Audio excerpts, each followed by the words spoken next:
Adventist World Radio, the voice of hope. Radio feon'ny fanantenana na ny AWR.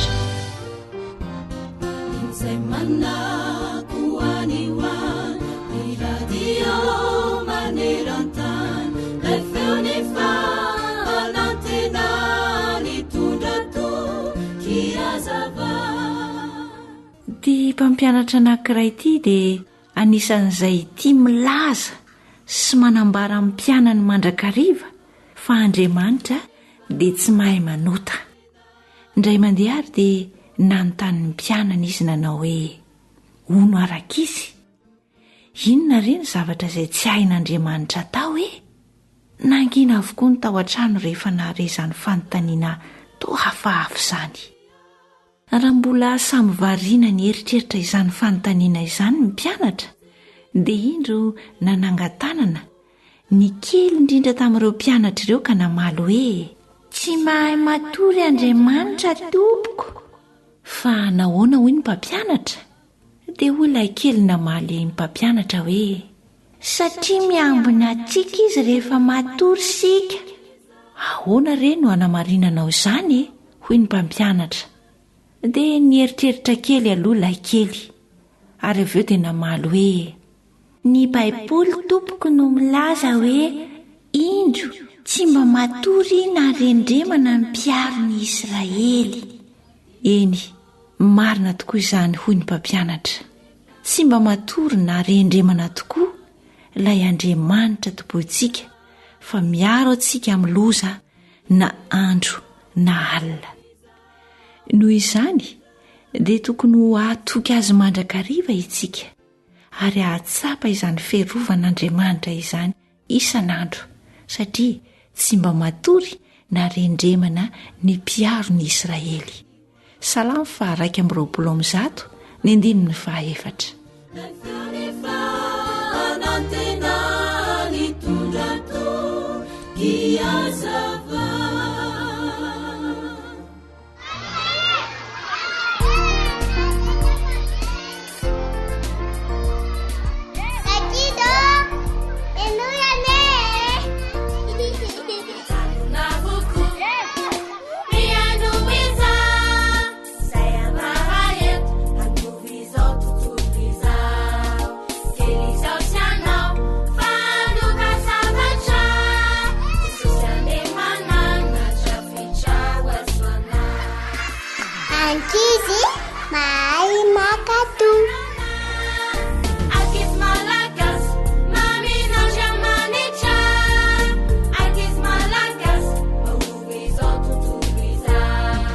Dia tonga eto amin'ny fandaharana natokana ho antsika ankizy indray sika rakizy a. Fotoana fohy ihany no anasananao amin'izany hiainy tantara izay efa nomanina mba hanovozana fahendrena sy lesona tena mahasoa. Menofinaritra ary o.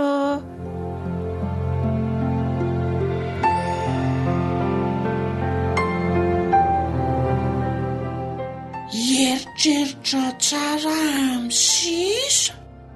Tantara nosoratany anitra ny Irina Arivony, Andrenesana ho an'ny Fanja, Zoanitra ary Naritiana.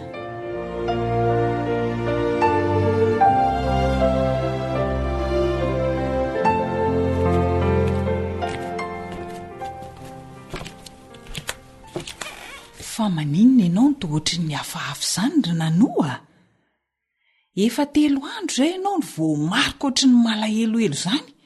Toa tsy miteniteny fa ohatry ny varim-bariana. Fa maninona ianao e?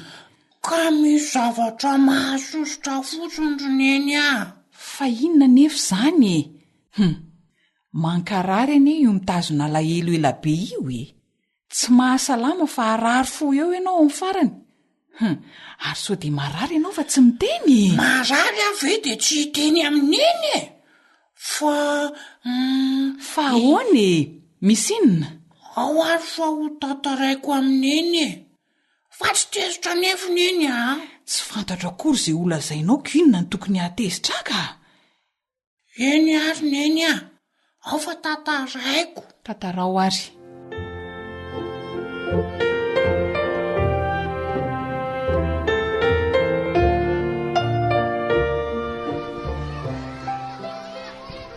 andraso ary nanoa rehefa andeha hianatra rariva fa tsy tafaraka mody tsika rehefa avy eo mety ho tara kely aho rehefa mirava zao maraina satria mbola anjaranay manadio trano. Dia tsy miandrendria zany rehefa mirava rehefa avy eo tonga dia ndana mody fa mety taraiky be za vao miala ty. Tsy maninona fa andrasako zany ndry rehefa hianatra rariva. Tandre misotara fa bedy mihitsy rehefa taza sady mainy andro ny lohako rehefa hely ndry fa tena mafana be koa le andro. Eno tsy tara zany rariva zany nanoa rariva zany koa.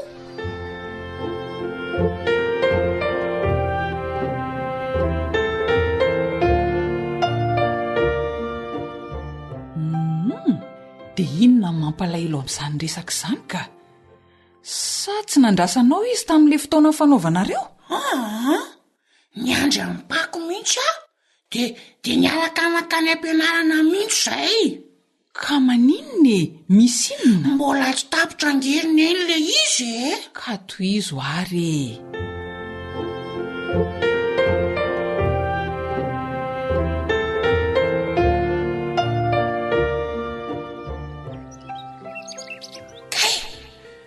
dia akamaloketsy aloha fa tena may miandro be ny lohako.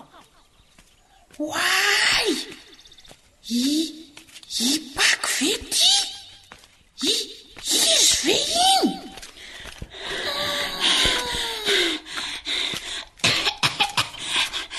efa nandeha mafy be mihitsy aho sao dia tara. Dray zany tara andry tena saika tsy fantatro fa ahoana manahoana nanoa? Manahoana ndry raha matokely ohatrany devoly tena ohatrany devoly mihitsy eo fijeriko andry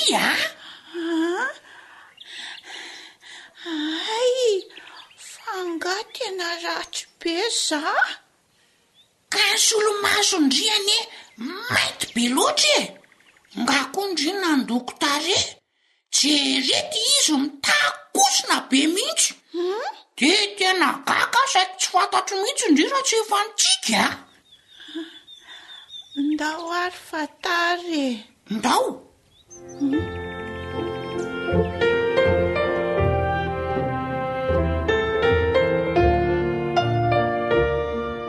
tena hitako oatra nalahelo be mihitsy nge pakazy eny ka zany kosa ny teneninao taminy koa izy ny tsy alahelo ratsy be angeza ny ampitoviana amin'ny devoly zany ry nanoa dia zany no tsy misy hevitra zany fa mandehany ianao mankany amin'ny paky zao dia zao mandehany ianao mifona aminy enao mihitsy ny diso dia mila mandehany aminy. Ka zangeriny eny efa mifona tamin'i Jesosy efa mifona tamin'i Jesosy ianao tsara zany saingy tsy ampy izay mahatonga anao malahelo lavoatra an'io mila mandehany amin'ilay olona nanaovana fahadosoana ianao. Eny ararineny andeany amin'ny paky zany izay mihitsy zangeriny eny tsy nahita toro mihitsy ny eritreritra n'izany rehetrarehetra izany hitanao zany fa sao melohan'ny andehananao any dia inoy kely ary zanako tompoko zao ry nanoa ny fitenenana fehezanteny kely ray na teny kely ray ny tenenina tsy ampiheverana dia mahatonga alahelo sy fahatezerana ho an'ny olona ray. Tena marina izany ka tandremy tsara misisa rehefa miteny aleo tsy miteny toy izay miteniteny foana mampalahelo olona hafa eniny nandray lesona mihitsy andro any tena tsara zany eritreritra tsara misisa vao miteny misaotra neny andeha hifonany amin'ny paky namako azandry neny mandeha anaingana saotra trarivany manaova kanjo mafana tsara ianao eny tompoko.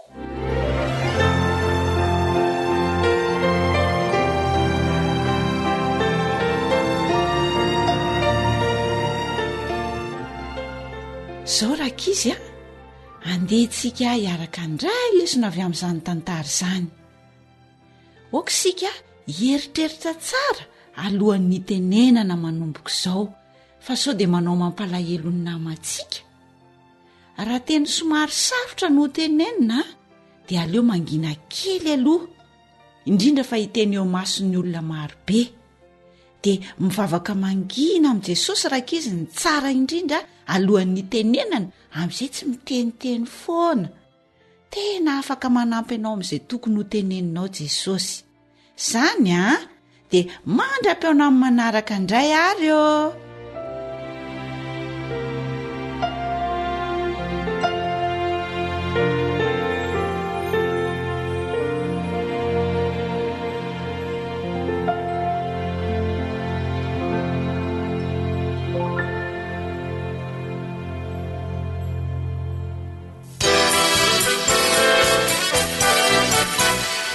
WR manolotra ho anao feon'ny fonantena.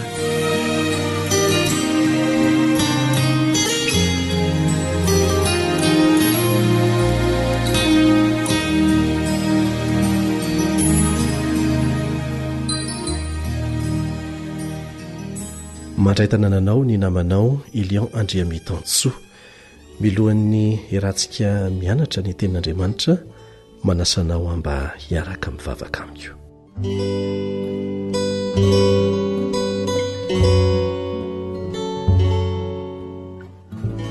Rainay izay any an-danitra, misaotranao izay noho ny tombonandro indray nomenao anay. Mangataka anao izay hamela ny elokay rehetra, hanasitrana ny aretinay rehetra. Raha hianatra ny teninao zahay, mangataka anao mba hampianatra anay amin'ny anaran'i Jesosy. Amen.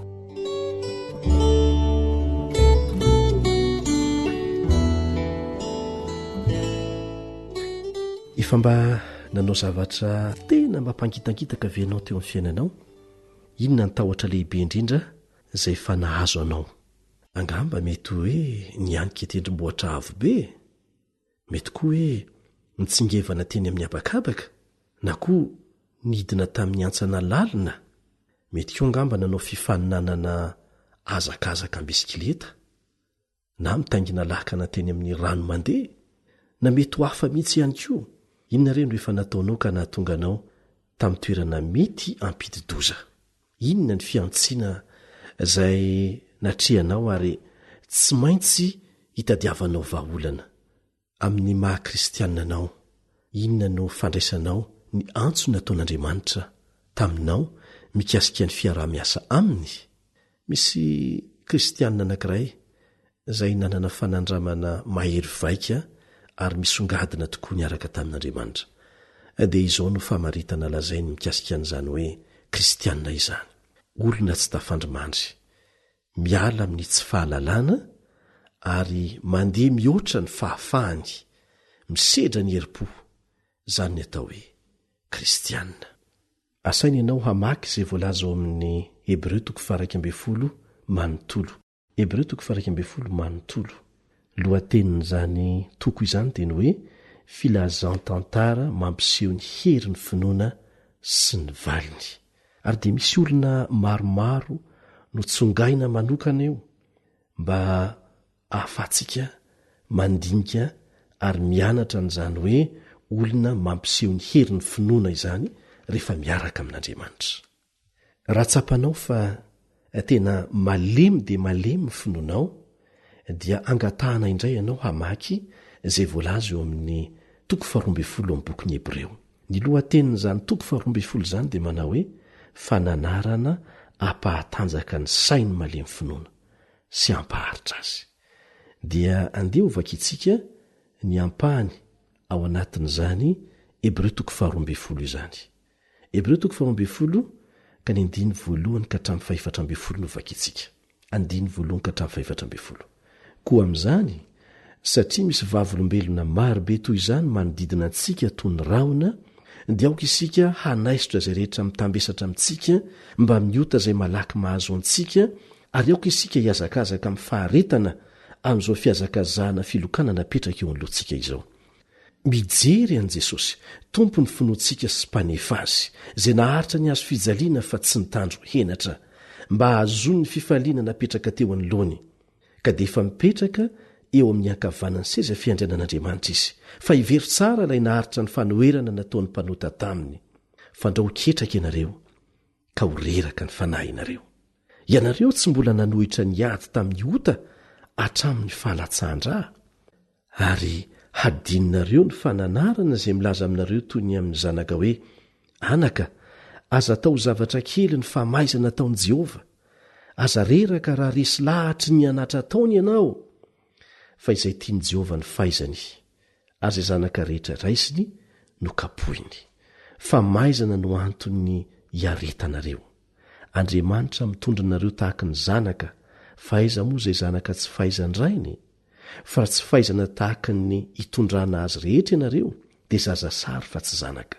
Ary koa isika dia nanana ny ray ny nofontsika ho mpanafay antsika ka efa nanaja azy tsy maika va ny haneketsika ny ray ny fanahy ka ho velona isika fa ireny dia nanao izay hahafay antsika tamin'ny andro vitsy arak'izay sitrapony fa izy kosa dia ahasoa mba handraisantsika ny fahamasinany. Fa ny fahamaizana rehetra dia tsy mba atao mahafoy andro anaovana fa mampahory fa rehefa afaka izany dia vao mitondra ny vokatry ny fahamarinana hiadanana ho an'izay nanaovana azy izy. Koa hatanjao ny tanana miravoravo sy ny lohalika malemy manaova lala mahitsy sy alehny tongotrareo mba tsy ampipitsoka ny tongotry ny mandringa fa ny mba ahasitrana azy kosa. Mieza mitady fihavanana amin'ny olona rehetra ary fahamasinana fa izay tsy manam-pahamasinana dia tsy ahitany tompo. Ary mitandrema tsara fandrao izy hiala amin'ny fahasoavan'Andriamanitra fandrao izy faka mangidy mitsimoka hampikorontana ka ho voaloto ny maro. Hitantsika ato ny amin'ny fiainana izay hoarina amin'ny lalao olimpika toy ny azakazaka lavitrezaka ny fiainana kristianina dia manome fiaikanantsika eto ny apôstôly Paoly mba handeha mihoatra ny fetra izay iverintsika fa azontsika tratrarina satria rehefa miaraka amin'Andriamanitra dia asaintsika hanao zavatra izay tsy tratra ny saintsika mihoatra noho izay mety ho vitantsika. Asaina isika mba hifeny tenantsika hanao zavatra izay no iverintsika tsy ho vita teo aloha ary milaza azy ny apôstôly eto fa tsy mora anie izany mitaky fifihezan-tena sy herim-po be dehibe ny fahazonany loka. Ary raha hitan'ilay mpampiofana ilay mpanabe ambony indrindra fa misy anton-javatra izay manakana anao tsy hahafahanao manao an'izany dia ampiasai ny fomba rehetra mba hahafahanao miditra antsehatra amin'izany fiaikana izany. Manahoana nefa ny tahotra mahazo anao eo ampanantanterana an'ireny dia ingeo averintsika reto teny reto hoe tsy mbola nanohitra ny ady hatramin'ny fandatsahan-dra ianareo. Mafy anie izany ady izany dia raintsika koa ty andala-teny voalaza ity ataovy toy ny fitsipika ny fiaretana sy ny fisedrana.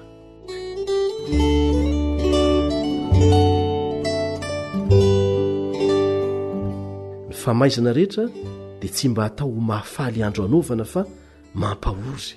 Atanjao ny tananareo miraviravy sy ny lohalika malemy. Teny somary entitra ary mety hanana endrika hasiahana angamba amin'ny sofiny sasany kanefa dia izay no fanentanana no fidiny ny apôstôly Paoly ho antsika izay mahatsiaro ho manana saina malemy eo amin'ny lafiny ara-pinoana ary tsy manana faharetana rehefa miara-miasa amin'Andriamanitra. Amin'ny fiteny hafa dia izao no tian'ny apôstôly Paoly ambara amin'ny famporisihana antsika mba hatanjaka amin'ny finoana ary haharitra amin'ny fanarahana an'Andriamanitra. Raha vao tapa-kevitra ianao ny hiditra antsehatra eo amin'ilay azakazaka irahana miara-miasa amin'Andriamanitra dia aoka tsy handeha amin'ny fahitana fa handeha amin'ny finoana hijery an' Jesosy ary rehefa izay dia hatsaharo ny fitarainana momba ny fahasarotan'ny fiainanao. Indraindray avelan'Andriamanitra hijanona mijany kelikely ianao satria misy zavatra tiany amboarina eo amin'ny fiainanao dia izay lafi ny fanamboarana izay jerena fa tsy ny fimenomenonana. Tsy mbola nahita firy akory ianao, mbola ho avy ny sarotra be lavitra noho izao satria manakaiky ny fahasarotan'ny fiainana vokatry ny andro farany isika. Noho izany ny vaholana miara-miasa amin'Andriamanitra, miara-miasa mipaharetana aminy, maneho herim-po, miomana handray ny medaly volamena eo amin'ny fiainana.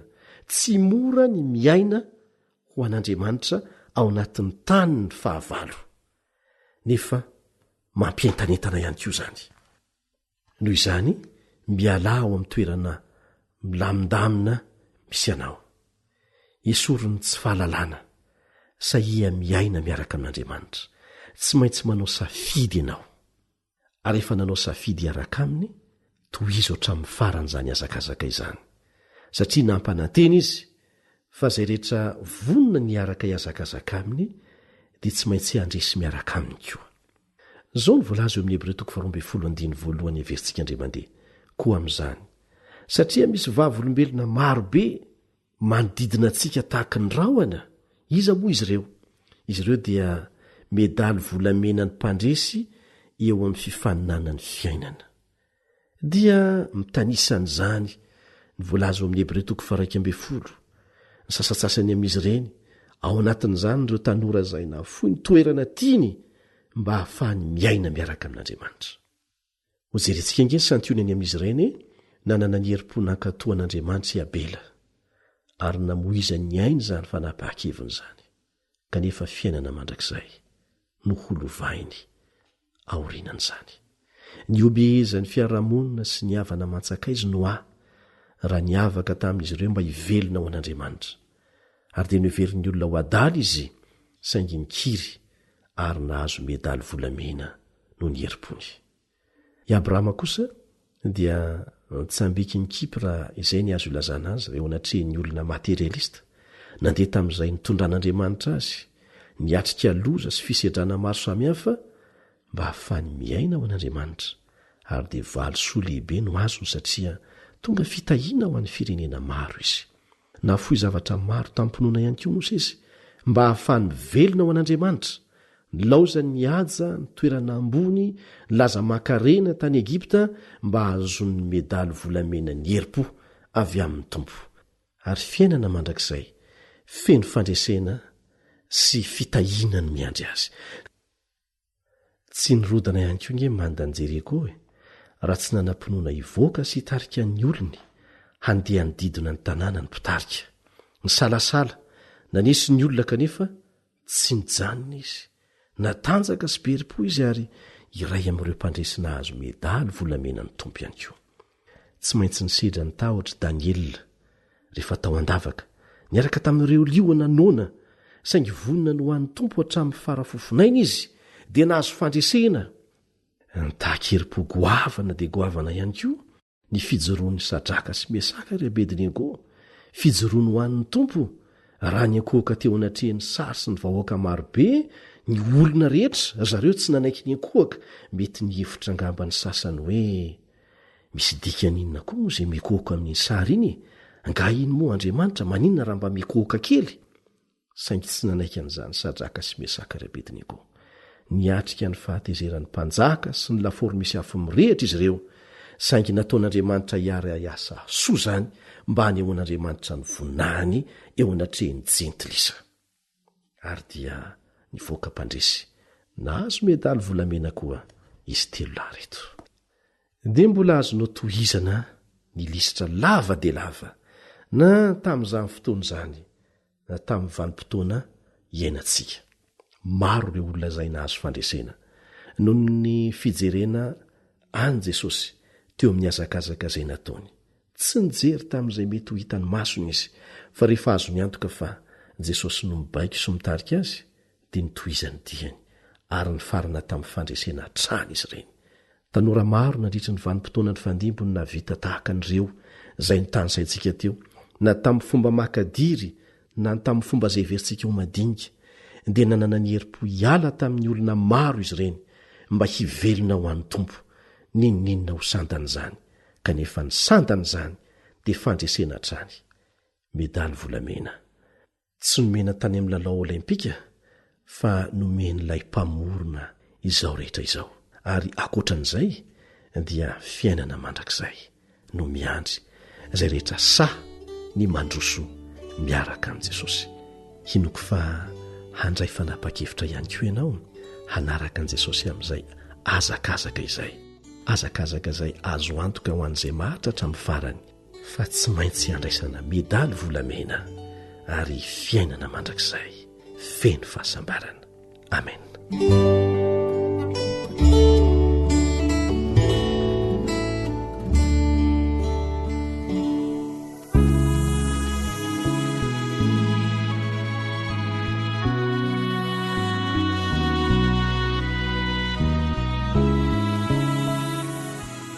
Antoko-pihira feony ny teny fikasana Andrambato.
Zay ilay onja ny fanantenana.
Tanora mandray andraikitra mitondra fanantenana.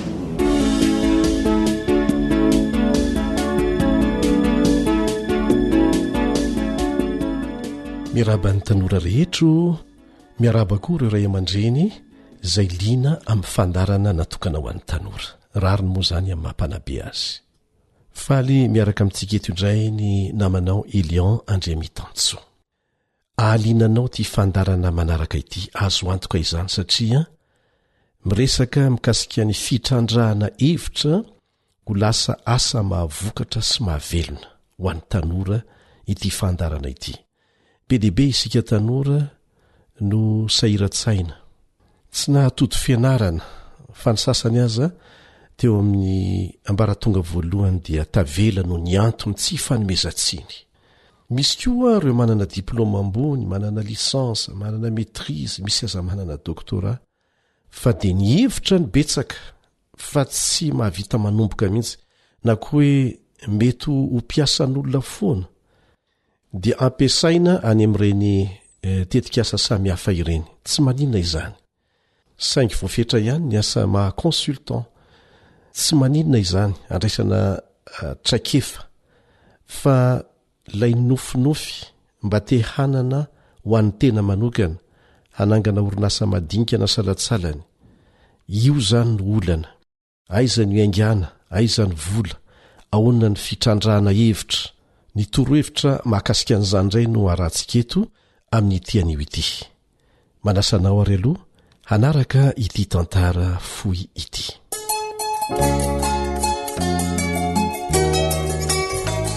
Raketina antsoratra. Tantara no soratan'ny fanjaniaina andrenesanao an'ny Sam sy Nartina.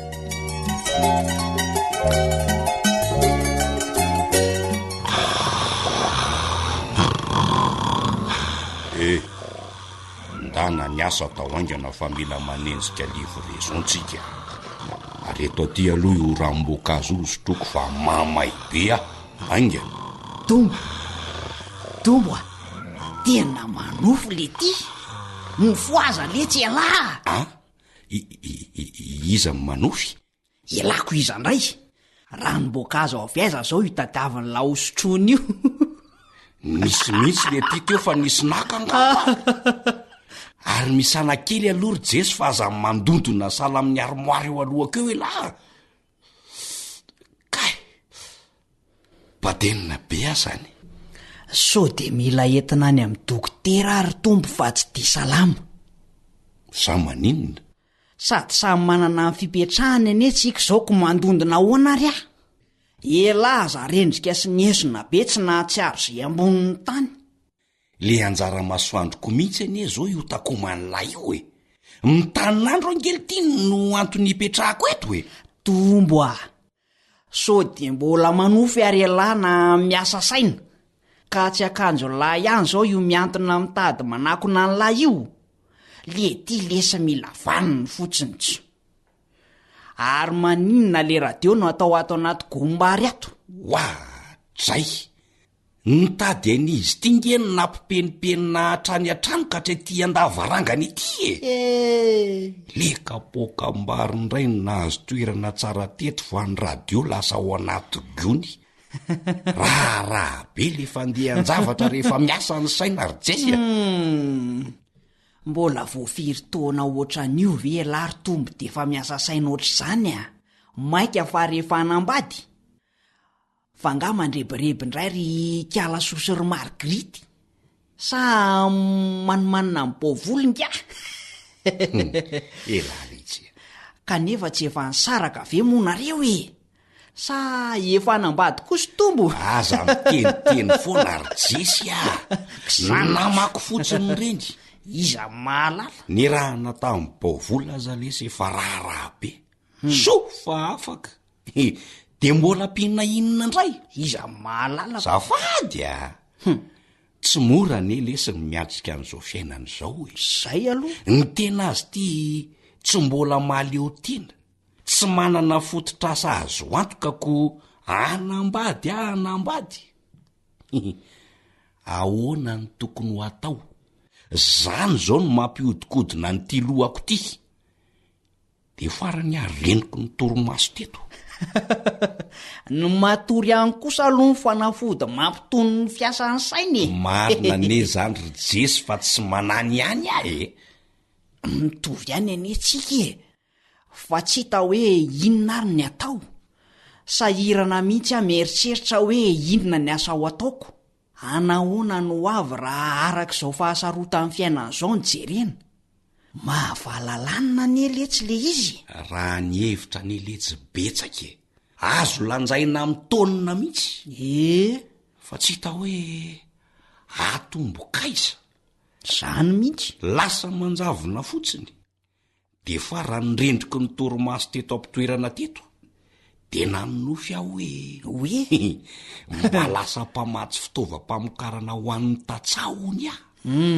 Lasa tremalahy be.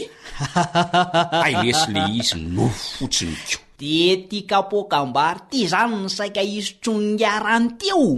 Satria hoe misotro vy ao anaty nofy. Letiko letsy a. Alefaso lesy radio io enona vaovao na fandarana fa aza mandrebireby ao a. De inona nefa no alefato e. Alefaso lesy zay tsaratsara azo renesinao a. Tanora mandray andraikitra. zay anefa dia iresaka ny mikasika ny fomba hitrandrana ny hevitra mba ho lasa asa zay mahavokatra ary mahavelona. Be deabe ny hevitra zay mitsiry ao amin'ny saitsika ao, indrindra tsika tanora, raha mbola ao anatin'ny fikarohana ny hoe zavatra mety mahasoa eo amin'ny fiainana. Misy tsirikevitra maromaro zay tonga ao anatsika ao, ary zany tsirikevitra zany a dia everitsika fa ho azo tanterahana avokoa. Tsy ny hevitra rehetra akory dia tsara na ratsy, fa ny azahoantsika amin'ny tsara hoe mety sa tsy mety ilay hevitra dia tsy maintsy misy fomba andrafesana an'izany. Andeha aloha hijery kely tsika ny fomba fiazonana andreny hevitra ireny ary, satria ny hevitra moa dia miserana ihany koa ary tsy tadidy izy ireny rehefa avy eo. Fa arakaraky ny fomba fisehon'ny hevitra dia tokony ho soratatsika zay asiantsika datinandro, ary ao anatin'io datinandroa ao amin'ny pejy anankiray zay niraisitsika dia lazaitsika eo lay hevitra zay hitatsika. Ohatra nga hoe andeha hanamboatra lobaka sy pataloha, anjaitra zany, de soratatsika zay hevitra zay.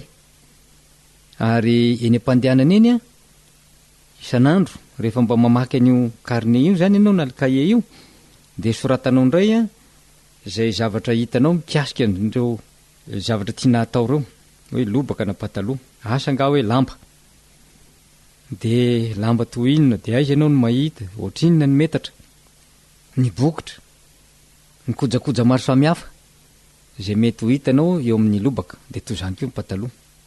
Zay zany le hevitra voalohany. Raha mahita hevitra hafa indray ianao ny pitsony na ny afaka pitsony na ny androtriny ihany, hoe ndendray anao laborety, anjaranao zany ny mijery indray hoe raha anao laborety amoa zany dia inona no ilaiko, inona no zavatra tadiavina, ary izany indrindra no tokony ivoarina ao anatin'ny heritreritra. Ka ho avy ny fotoana, asa ao anatin'ny ray volana, feno ny cahier, feno hevitra ao, ary de tsy maintsy isafidy amin'ireo hevitra rehetrarehetra eo am'izay ianao, satria tsy ireo hevitra rehetra reo zay nisoratanao de ho tanterako ao avokoa, ary amindreo de misy ny titianao kokoa, ary misy ny tsy de manavanana anao kokoa, misy ny tonga de raikitra ao anatin'ny sainao, ary misy kosa de mbola mitady fotoana andinihana azy bebe kokoa. Ka izany no mahatonga atsika nilaza teo am-boalohany hoe tsy ny hevitra rehetra akory de ho tsara avokoa aminao, ary tsy ny hevitra rehetra de azonao ho trandrahana, fa ny hevitra kosa de azo trandrahana, fa mety tsy hainao no anao azy, satria tsy manavanana anao le izy, fa mety olo-kafa.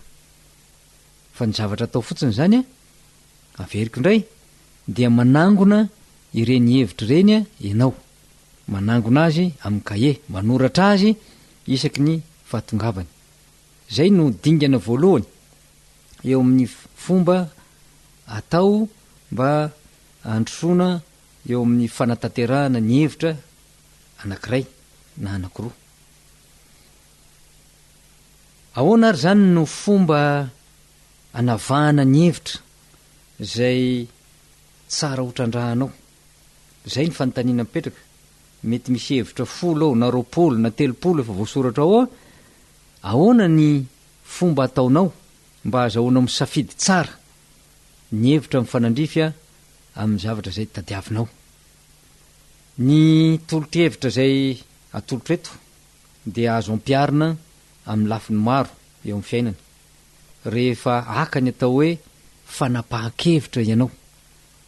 Io fanapahan-kevitra io de miseho foana eo amin'ny lafin'ny fiainana izy io. Fanapahan-kevitra mba iroso ho amina lafi-piainana anankiray nga, asa ianao mbola mpitovo, mbola tanora ianao tsy manambady, de anapa-kevitra ianao hanambady.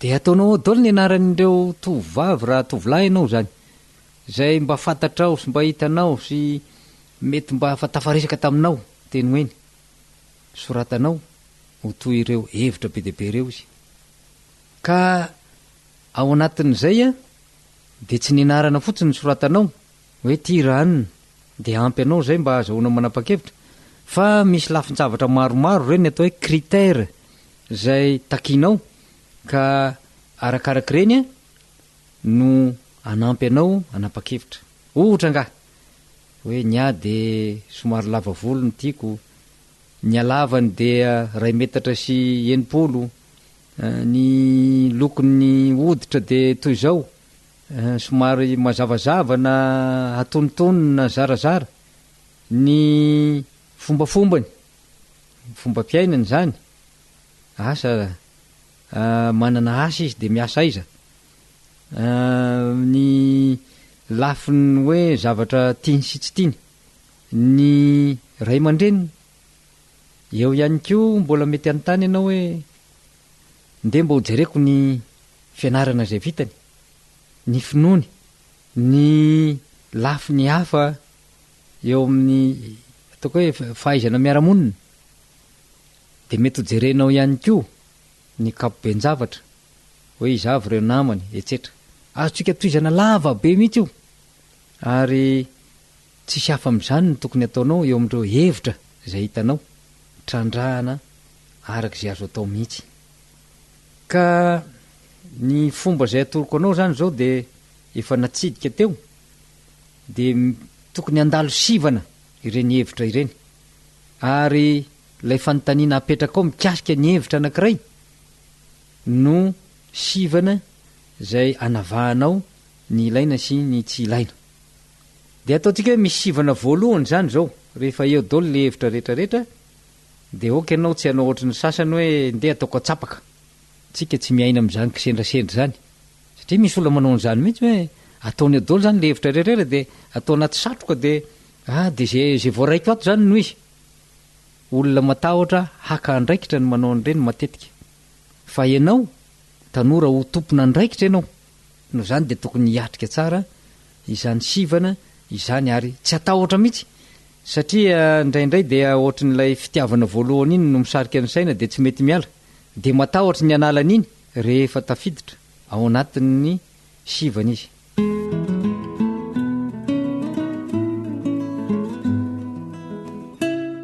olana ho an'ny akamaroan'ny tanora ny akamaroan'ny olona mihitsy aza hatramin'ny olon-dehibe sasany ny mamadika ny hevitra ho lasa tetikasa azona tombotsoa isorantsika ny namana Andriambovonjy-Arinaivy zay nanome toromarika antsika teo izy moa dia mpampianatra misotro ronono ao amin'ny IST etsy Ampasapito na ny Institut Supérieur de la Technologie manana traika efa be dehibe izy amin'ny famadiana ny hevitra ho lasa asa mivaingana mihitsy tsy torohevitra avy amin'olona mpamaky boky fotsiny na nahazo diplôma ambony kanefa tsy mbola nanao fampiarana ny fahalalana azony no natorony antsika teo fa tena torohevitra avy amin'ny zavatra ny ainany mihitsy izy raha teo moa no mpanolotsaina mpanome hevitra n'ireo tanora zay navita fianarana akoatran'ny mampampianatra matianina azy a dia efa nanokatra sy mitantana orinasa lehibe maro izy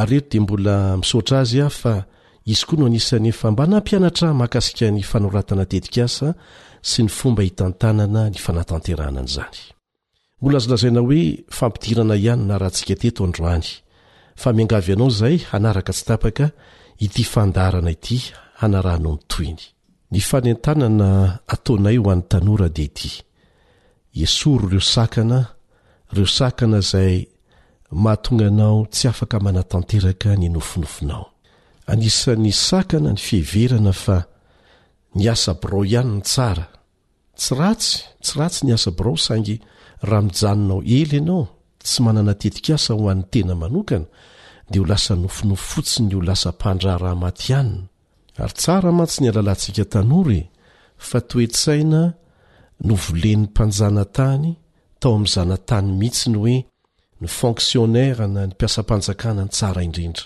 ho mpiasa birao marina amin'ny ampahany izany fa tsy misy tsara tahaka ny mpamokatra mihitsy.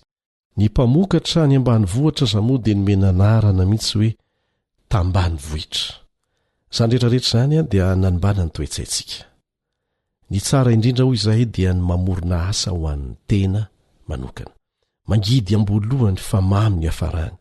Fakanatraikefa fanangonana izay mety ho vola voangona angamba ny asa ny Abraham. Fa ny tsara indrindra dia ny manangana orinasa madinika izay ivelatra isandrahaka. Ny akamaroan'ireo tompona orinasa matanjaka eran-tany dia nanomboka tamin'ny kely ny akamaroany. Hevitra kely dia kely navadika ho lasa tetikasa kely, mety iomezan'ny olona esoesony mihitsy aza, miaraka amin'ny fanakiviana amin'ny voalohany, satria tsy mba manao ny fanaony hafa, fa rehefa matanjaka tsara ny saina, mifantoka amin'ilay tanjona kendrena dia tsy kivy. Mety isy tsy fombiazana be dehibe tsy maintsy lalovana, fa ireny dia avadika ho lasa fakana lesona fotsiny hanatsarana trany ny asa. Tsy vitsy kory amin'ny teny hoe za tsy ampy fahaizana, ny amin'izany zavatra eritreretiko nofinofisiko izany dia mijanona eo mitaninandro eo mitaingy tamboho. Ny fanadihadiana natao maneran-tany anefa dia nahalalana fa be dehibe amin'ireo tompona orinasa matanjaka maneran-tany no tsy nandalo oniversite akory aza, fa teo ampanaovana izy ireny no nampianatena na natevina fahalalana ilaina amin'ilay asa ary izay ny ilainy ihany no ianarany. Izay koa no nampiavaka azy. Mbola ho alefantsika eto aoriana izany fanadihadiana izany dia ho gaga ianao, ka aza atao sakana ny tsy fananana diplôma satria mety tsy fidiny ianao no natonga an'izany. Eny na natao fahanahiniana aza dia fa nilasa omba ny lasa. Fa mbola afaka mandroso hoe mampahery ianao izay fa misy hevitra tsara ao aminao, mbola manana tongotra matanany ianao. Teto aza dia efa narahantsika ny amina tanora mbola jamba. Tsy voasaka ny fahajambahana izy, fa tonga hatrany amin'ny oniversite izy mianatra momba ny gestion, ary tsy ho ela dia ho vitany izany. Dia rehefa nanontaniana izy hoe ahoana ny toyiny, ary rehefa tsy mandray aho izy ny orinasa, dia iverina ny ambany vohitra hanao tetikasa miaraka amin'ny mahiratra, hanatsarana ny fitantanana, ny fambolena, atonga an'izany izy vokatra tsaratsara kokoa any ambany vohitra. Maika re isika tanora manana tongotra matanana maso mahiratra tsara io.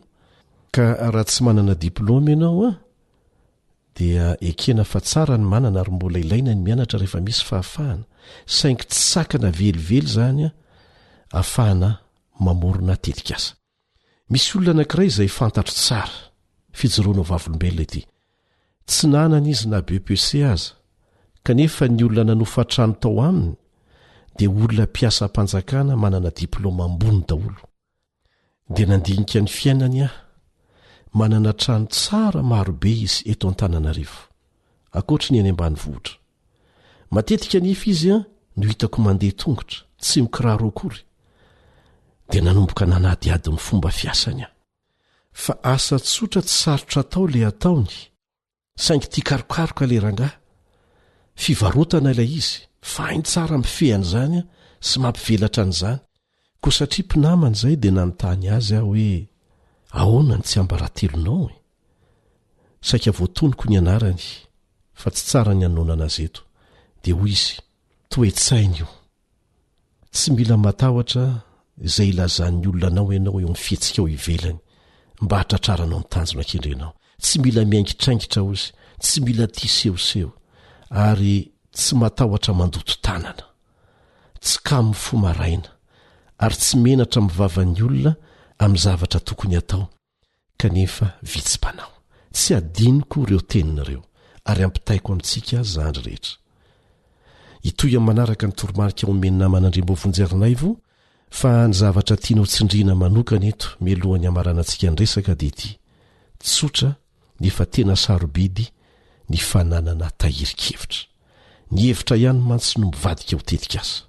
Mandalo anefa ireny hevitra ireny ry zandrisany ka mila tehirizina rehefa tonga ao an-tsaina. Tahaka ny fanaon'ny artiste, na amin'ny 12 alina aza ny tonga ao an-tsaina, ilay feokira dia mifoy izy, dia mandray karnezy dia raketiny an-tsoratra. Ilainao izany na mpianatra ianao na mpiasa na mpamboly na mpiasa borao na manana na mbola mantra ilay ny sokajin'olona sy ny sokajin'asa rehetra ny fananana tahirikevitra ny fitehirizana nyreny ao anaty karne ireo olona efa tafita tamin'ny tetikasa nataony a dia samy nampiasa boky kely na karne kely hitehirizana n'ireo hevitra rehetra tonga ao an-tsainy ka na eny ambony bus izy na ny entsaha izy na ao an-trano izy rehefa tonga le hevitra dia soratany ambangovangony fotsiny aloha naiza lehany rehefa tonga ao an-tsainy le izy dia soratany malaky mba tsy ho adino ny hevitra hony a tahaka ny train manodidina an'izao tontolo izao elabe vao tafahodiny eo amin'ny toerana anankiray indray ka raha tsy samborin'olo izy a dia mety ho very tanteraka soratana daholo izay hevitra tonga ao an-tsaina na milafininana na milafininana tsy maninona mifangaro ao dia rehefa tonga ny an-trano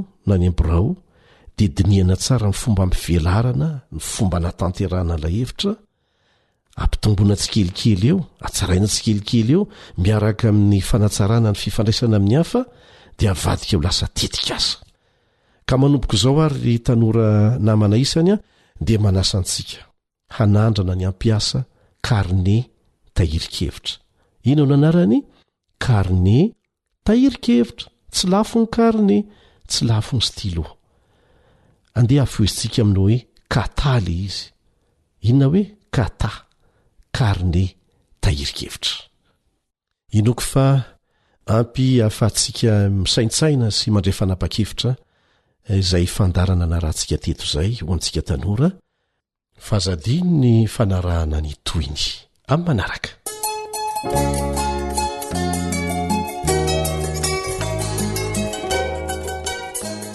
tena ny valy sy ny olana arijesy mahaliana le fandaharana ndeha hanao fampiarana ayve azo vadika ho lasa asa mahavokatra sy mahavelony reny hevitra be dehibe reny tena misaotra an'Andriamanitra lesa rijesy marina ny an'lahy dia iza zany zao ny hevitra anaovana sivana meloha le fisafidianana azy ho vady sa le fisafidianana ny asa ho atao ze tiany lahy io fa raha ny any tombo de ny asa aloha vo mivady dia ho avototra zany aloha ry Margrity sy ny tariny andao lesy anao raharaha fa za miany eo dia avy eo mividika anoratana an'izay hevitra hita rehetra raikitra zany ary tandremo so lanilaniana indray mipilina amin'ny io radio io ka tsy hoenao ny toy an'iny fandaharana iny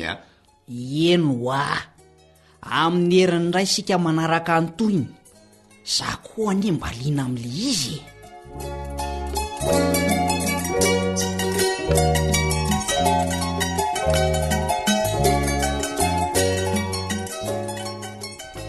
dia izay koa ny namarana ny fiarahantsika teto tamin'ity anio ity arak'izay voalaza teo dia azadino ny fanarahana ny toyny izay toromarika mahafinaritra izay ho antsika tanora amin'ny manaraka manao mandram-peona vetivety ary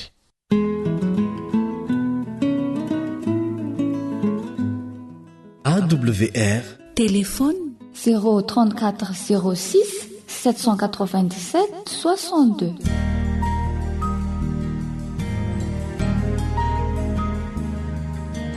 faneteninao no fahamarinana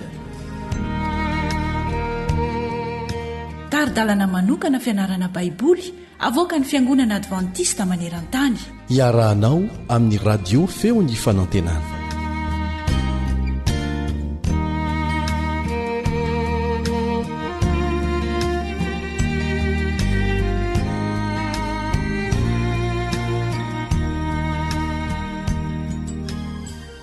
finaritra ry mpiaino namana andray lesona momba ny fiaremana avy amin'ny tantarany Ananiasy Safira sika anio manasanao ahatratra amin'ny farany mpiaramianatra aminao Kaleba Andretsikivy.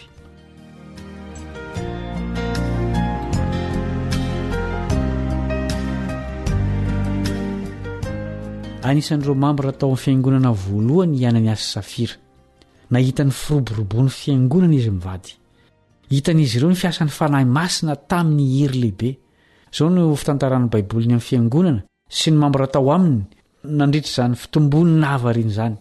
asan'ny apôstôly toko 4 4 sy 5 asan'ny apôstôly toko 4 4 sy 5 fa tsy nisy olona nalahelo teo aminy fa zay nanana tanina trano raha nivarotra izany dia nitondra ny vola vidin'ny zavatra lafo ka napetrany teo ny lohan'ny tongotry ny apôstôly dia nozaraina tamin'izy rehetra araka izay nilainy avy.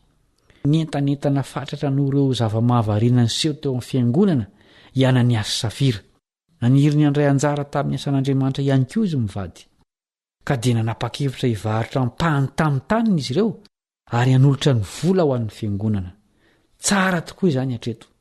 Nanao fahadisoana roa nefa izy mivady. Notazony ny ampahambola ary nandainga izy ireo. Nahoana moa ny sazy tena enjana no niatra tamin'izy ireo? Andeovaka itsika ny tantara. Asan'ny apôstôly toko 5:1-10. Asan'ny apôstôly toko 5:1-10. Fa nisy kosa lehilahy atao hoe Ananiasy sy Safira vadiny nivarotra tany, ka nanafenany ho azy ny vola vidiny, ary ny vavy koa nalala izany, dia nientiny ny vola sasa vidiny, ka napetrany teo ny lohan'ny tongotry ny apôstôly. Ary hoy Petera, ry Ananiasy, nahoany Satana no nameny fonao andainga amin'ny fanahy masina ka hanafina ny vola sasa ny vidin'ny tany? Fony tsy namidy tsy hanao ihany va izy? Ary rehefa namidy, tsy hanao anaovanao izay sitraponao koa va? Nahoana no nisain'izany tao am-ponao ianao? Tsy nandainga tamin'olona ianao fa tamin'Andriamanitra. Ary Ananiasy noho nandre izany teny izany dia nikarapoka ka afaka ny ainy, dia araka tahotra loatra izay rehetra nandre izany. Ary nitsangana ny zatovo dia nifonosy ny faty ka nentiny voaka dia naleviny. Ary rehefa afaka tokony ora telo dia niditra koa ny vavy nefa tsy fantany izay fa nanjoa teo. Ary hoy Petera taminy, lazao amiko, izany ihany va ny vola vidin'ny taninareo? Dia hoy izy, eny izany ihany. Ary hoy Petera, nahoana ianareo ny ray tetika hakafana ny fanahin'ny tompo? Indro ambaravarana ny tongotry izay efa nandevina ny vadinao ary hitondranao hivoaka koa izy. Dia nikarapoka teo ny lohan'ny tongony niaraka tamin'izay koa izy ka afaka ny ainy. Ary raha niditra ny zatovo dia hitany fa maty ary nentiny voaka ka naleviny teo nilan'ny lahy. Dia araiky tahotra indrindra ny fiangonana rehetra sy izay rehetra nandre izany. Mety eritreritsika fa tena naniry ny anoana ny asan'Andriamanitra tokoa i Ananiasy sy Safira. Izao nefa nisoratan'ilay mpanoratra kristianina Ellen White ao amin'ny bokiny manao hoe vavolombelona mahery takila fa 900. Hoy izy, rehefa afaka izany dia nampalahelo ny fanahy masina i Ananiasy sy Safira tamin'izy nilefitra tamin'ny fihetsepo feny fitsiriritana. Nanomboka nanenina ny amin'ny zavatra nampanantenaina izy, ka vetivety dia very ilay hery mamy ny asa mangina ho fitahiana izay nanafana ny fony tamin'ny faniriana nanao zava-dehibe ho an'ny asan'i Kristy. Raha lazaina amin'ny teny hafa dia nikasa no asa tsara maro tety ivelana izy mivady ary niseho tena kristianina, saingy nisy fitiavan-tena atao am-pon'izy ireo. Maty izy mivady ary izao no lazain'ny 1:10 nivakitsika teo, dia raiky tahotra indrindra ny fiangonana rehetra sy izay nandre izany. Azo antoka fa nitandrina ny amin'ny famerenana izay vola sy fananana tokony ho an'Andriamanitra ny olona taorian'io zavantrango io. Fampitandrimana ho an'ny mpanaradian'i Jesosy ny tantaran'ny Ananiasy sy Safira. Mety tsy sazy hatramintsika eo no eo raha tsy mahatoky tahaka azy mivady sika. Aoka tsy ho adino nefa fa mbola hampamoahany sika ny amin'ny fitantanana ny fananan'ny tompo. Irina mba ho mpitantana mahatoky azo valisoa isika rehetra. Mifarana ny fiarantsika mianatra androany. Manasanao mbola naraka ny toy ny mpiara-mianatra aminao Kaleba Andretsikivy.